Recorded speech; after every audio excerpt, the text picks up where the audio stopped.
আলাইকুম।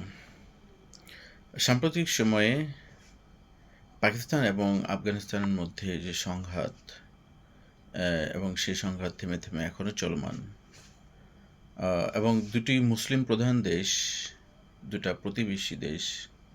তো এটা আমাদের মধ্যে বড় প্রশ্নের জন্ম দিয়েছে যে কেন তাদের মধ্যে এই সংঘাত, যদিও তারা দুইটি মুসলিম প্রধান দেশ।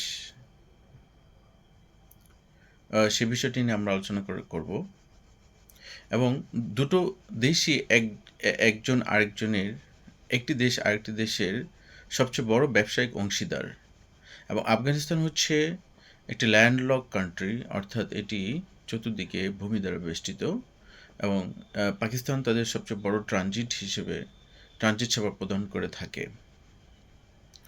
তো তারপরেও এই সংঘাত কেন, এবং এটা যথেষ্ট কৌতূহল উদ্বেগ করে বটে।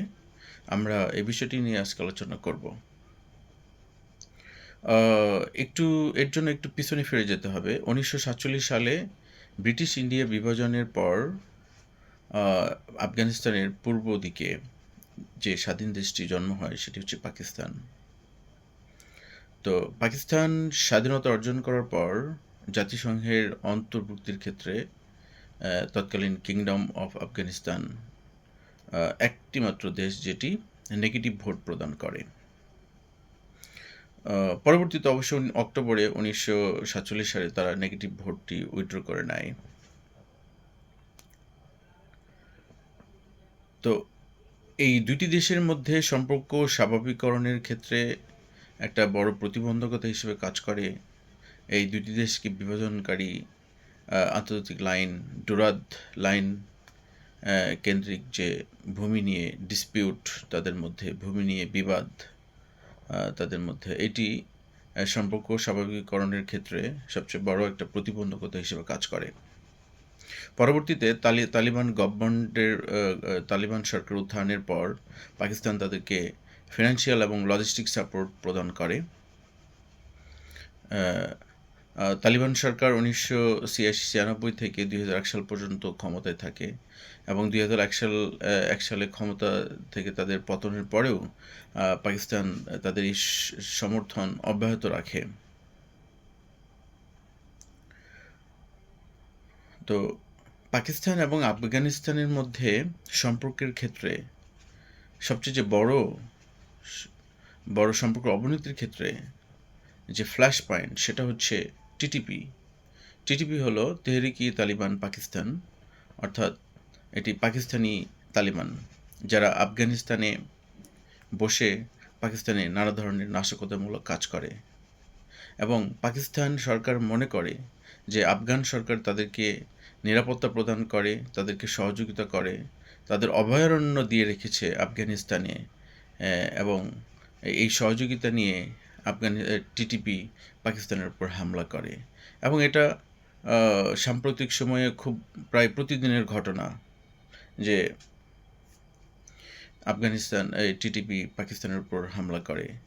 এই দুরাদ লাইন কেন্দ্রিক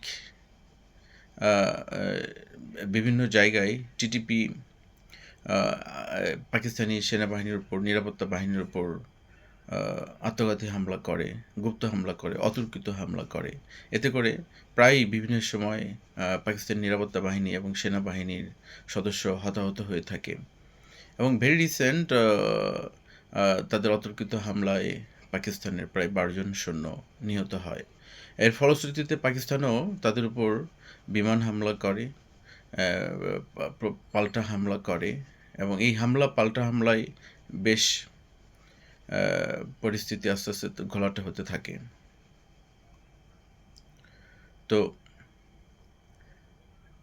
এই সাম্প্রতিক সময়ের এই হামলার পর পাকিস্তান সরকার আফগানিস্তানের অভ্যন্তরে বিমান হামলা পরিচালনা করে, যাতে টার্গেট করা হয় টিটিপির শীর্ষস্থানীয় নেতা, এবং পাকিস্তান দাবি করে যে শীর্ষস্থানীয় নেতা নিহত হয়েছেন।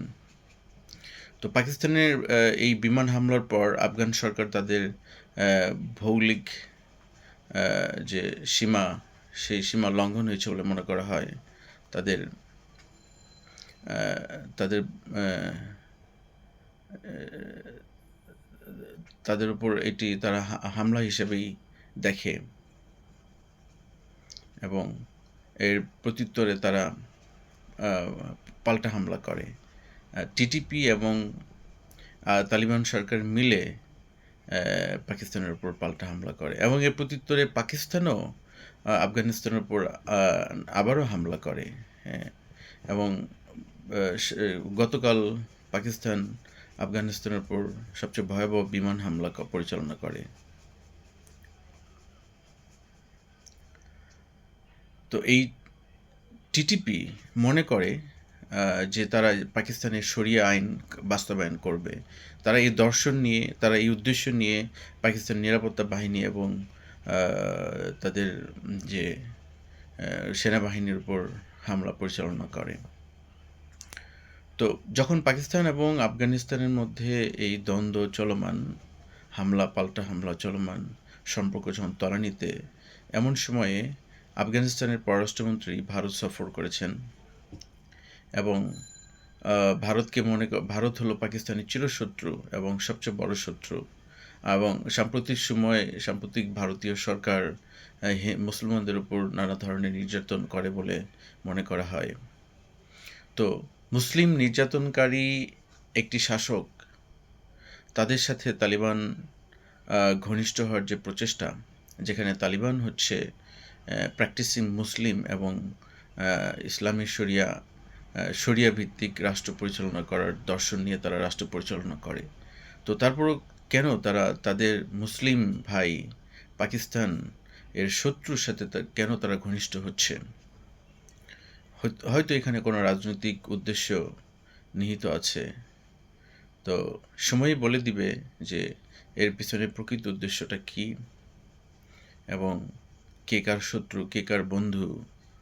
এই বর্তমান বৈশ্বিক প্রেক্ষাপটে যেখানে যুদ্ধ বিগ্রহ উস্কে যাচ্ছে পৃথিবীর নানা প্রান্তে, এমন সময়ে মুসলিমদের ঐক্য এবং শক্তির যেখানে একান্ত প্রয়োজন, আর এই শক্তির ক্ষেত্রে পাকিস্তানকে শক্তির প্রতীক মনে করা হয়।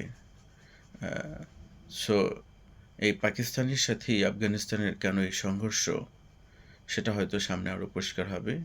তবে আমরা আশা করি তাদের মধ্যে এই সংঘর্ষ থেমে যাবে, সম্পর্ক স্বাভাবিক হবে, তারা নিজেদের মধ্যে সমস্যাগুলো সমাধান করে নেবে এবং টিটিপি তাদের উগ্রপন্থা ছেড়ে মধ্যপন্থা অবলম্বন করবে। সে অপেক্ষায় রইলাম। আসসালামু আলাইকুম।